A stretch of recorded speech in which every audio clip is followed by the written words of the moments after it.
È un piacere poter riprendere un'iniziativa iniziata più di 20 anni fa, che ha visto a Treviso moltissimi studenti del nostro conservatorio farsi conoscere, oggi anche in carriera.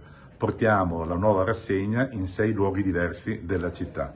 Ritorna dopo una pausa di 5 anni la rassegna Giovani in Musica, manifestazione musicale che ha fatto da palestra e rampa di lancio a numerosi giovani talenti.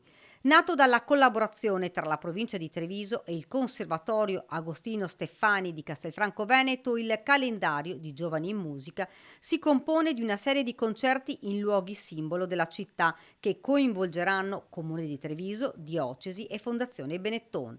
Tutti i concerti saranno a ingresso gratuito. È un'occasione anche per instaurare rapporti più proficui con le più importanti istituzioni della città. L'iniziativa dunque riprende. Era l'associazione Amici del Teatro in passato a promuoverla, ma dopo la scomparsa della sua anima, Yolanda Bruzzolo, nel 2020, era stata interrotta salvo ricominciare quest'anno anche in sua memoria. L'inaugurazione della nuova edizione è in programma mercoledì 26 febbraio alle 17:30 nella Sala Silenzium del Seminario Vescovile.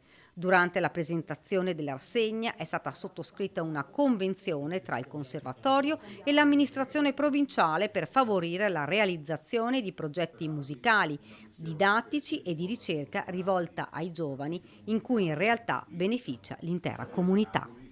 È una formalizzazione di un rapporto ormai consolidato che passa attraverso la ripresa di questa rassegna di musica rivolta ai giovani e che non può che far piacere alla provincia di Treviso e penso anche al conservatorio stesso. È un rapporto, ribadisco, che ha visto oggi nascere la nuova sede, è un rapporto che ha visto la provincia essere sempre a fianco dell'Agostino Steffani, perché è il conservatorio della provincia di Treviso e quindi noi reputiamo sia veramente bello anche per noi come ente essere a fianco delle programmazioni del conservatorio.